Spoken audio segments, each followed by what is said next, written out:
आज सैटरडे है और मैं कुछ न्यूज़ चैनल्स को वॉच कर रहा था। एक शब्द आता है बार बार न्यूज़ चैनल पे, जो मैं पिछले 10-15 दिनों से लगातार सुन रहा हूँ। एक word, that is called disengagement.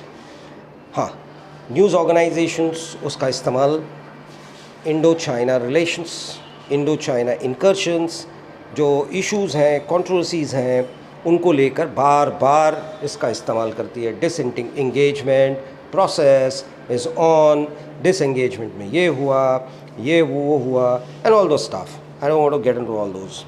ना मैं पॉलिटिक्स की बात करता, ना मैं डिप्लोमेटिक लाइंस लेने की कोशिश करता। मैं आपको इस शब्द का इस्तेमाल अपनी लाइफ के साथ जोड़ के करना चाहता हूँ, सेल्फ़ के साथ। सेल्फ़ के साथ अगर आप डिसएंगेज्ड हो जाएंगे तो क्या होगा? You are dead. All through every social media पे जितने गुरु हैं एक ही बात कहते हैं, look within, the moment you lose within, you lose yourself, you are dead. That silence comes in. मैं भी तो एक्सपीरियंस के तौर पे मैंने यही फील किया कि डिसएंगेज मत हो अपने से। मैं आपको एक एग्जांपल के तौर पे खड़ा करता हूँ। मेरी मदर हैं, मैंने अपने कुछ वीडियोस में उनके बारे में कुछ बातें बताई हैं, कुछ डिस्कशंस के तौर पे आपको उनके एक्सपीरियंसेस जो मैंने एक्सपीरियंस किया है उनके साथ, वो शेयर किया है। मैं आपको एक चीज़ बता रहा हूँ आज। She is 90+, fine. अभी क्या है कि उनकी स्थिति ऐसी नहीं है, शी इज़ वेरी फीबल, बहुत मुश्किल से चल पाती हैं, अपने डेली कोर्स को कर पाती हैं। बट क्या है, उनका जो दिन भर का दिनचर्या जिसको कहते हैं, वो है कि वो अपने स्मार्टफोन को ऑन करती हैं और क्या देखती हैं? खाना बनाने की विधियाँ। उन्हें पता है कि खाना तो बना नहीं पाऊँगी, पर एक जो लाइफ लॉन्ग किया है उसके साथ जुड़े रहना।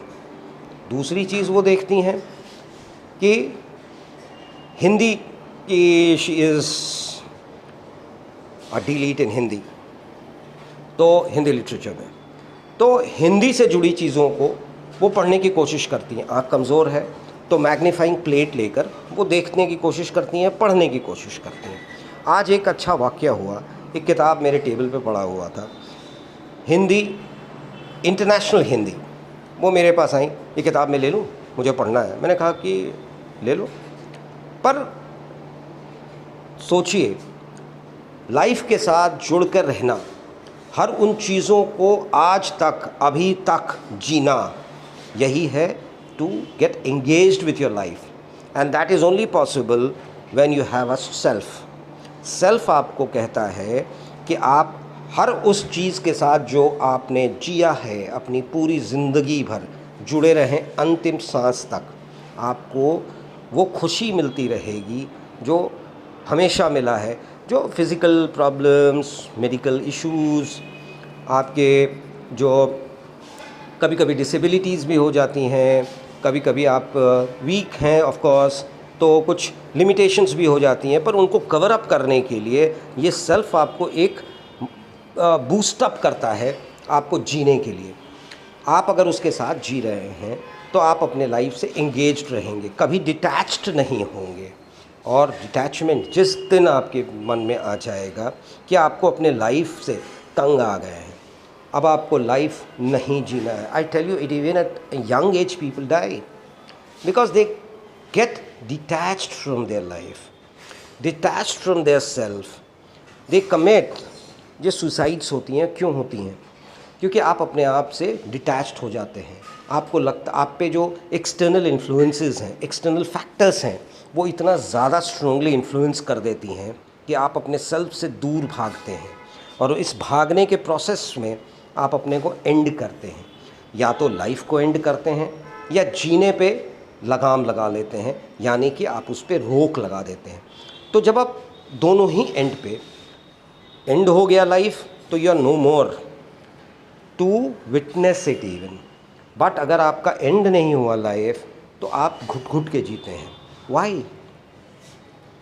डिसएंगेज होने से क्या फ़ायदा, डिटैच्ड होने से क्या फ़ायदा? ये कहते हैं ना, विरक्ति, बंधन मुक्ति, मोक्ष के तरफ मूव करना, मोक्ष प्राप्ति, क्या है क्या? मैं तो उस शब्द से भी को सब्सक्राइब नहीं करता जो हमारे लोगों ने एक शब्द का इस्तेमाल किया, समाधि। व्हाट इज समाधि man? You sit in a posture और सिट वर्टिकल और हॉरिजॉन्टल फॉर दैट मैटर, और आप कहते हैं कि मैं तो बस समाधि, परमात्मा के साथ एकात्म हो रहा हूँ। अरे परमात्मा तो तुम्हारे अंदर है बॉस, सेल्फ को मार के कहाँ जाओगे? B with your self, as long as with yourself you are engaged with your life, till the end you enjoy it, till that end you live it at the hilt. Her second को जीने के लिए ज़रूरी है कि आप अपने life के साथ एंगेज रहें, अपने सेल्फ के साथ एंगेज रहें, जिसमें आपको जो आपको पसंद हो वो करें। दुनिया अपनी जगह, बहुत सारे इश्यूज़ होते हैं। मैंने आपको अपने एक पुराने इसके पहले के वीडियो में मैंने बताया था कि I was with at a old age home, I met 30 veterans, they had different stories all together.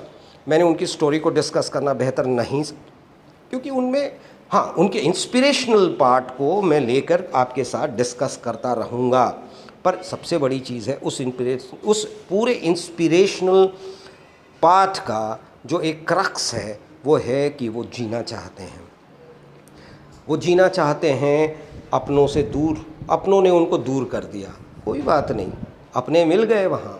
30 लोगों ने अपनापन बना लिया, एक दूसरे के सपोर्ट में एक दूसरे की मदद करते हैं। कोई बीमार होता है, 29 लोग उसके लिए खड़े होते हैं। पूरा का पूरा जो 30 का समाज है वो एक दूसरे को सोचता है, एक दूसरे के बारे में ख्याल रखता है, एक दूसरे से एंगेज्ड है, क्योंकि हर आदमी अपने सेल्फ से एंगेज्ड है। वो डिसएंगेज नहीं होना चाहता, डिटैच नहीं होना चाहता। वो अपनी ज़िंदगी अंत तक उम्मीद तो होती है कि अपने आएंगे, ले जाएंगे, पर क्या है, नहीं आएंगे। जिस दिन उनके अपनों को खबर मिलेगी कि they are no more, they will come, they will shed some tears, arrange a funeral, यही करेंगे ना। बीच बीच में आकर कभी फ्रूट्स दे जाते होंगे, चॉकलेट्स दे जाते होंगे। Boss, why don't you understand, they are there, they want to live, why have you left them? खैर कोई बात नहीं, I am not going to allege you or abuse you for that, but I am talking about those people who were there in that old age home. They have lived, they are living because they are engaged and they want to live. This is what is a must, because they have a strong self. This is what I am all through been telling. अगर आप में वो self strong होगा, तो मैंने आपको एक example दिया, 2-3 एग्जाम्पल्स दिए, आप उन्हीं की तरह अंत तक अपने पीस के साथ, अपने हैप्पीनेस के साथ अपने लाइफ को जी पाएंगे, और वो बहुत ज़रूरी है। आज है, मैं फ्यूचर की बात ही नहीं करता, मैं कह रहा हूँ हर समय आप जीते हैं, तो हर समय जो आने वाला भी है वो उस प्रेजेंस में, उस प्रेजेंट टेंस में आप जिएंगे और हर समय का मज़ा लेंगे। That gives you and will give you the kind of pleasure you want to derive from your life, because ज़िंदगी एक बार मिलती है। Try to understand. जीना इसी का नाम है, जी के देखो, you will live to the hilt, I tell you.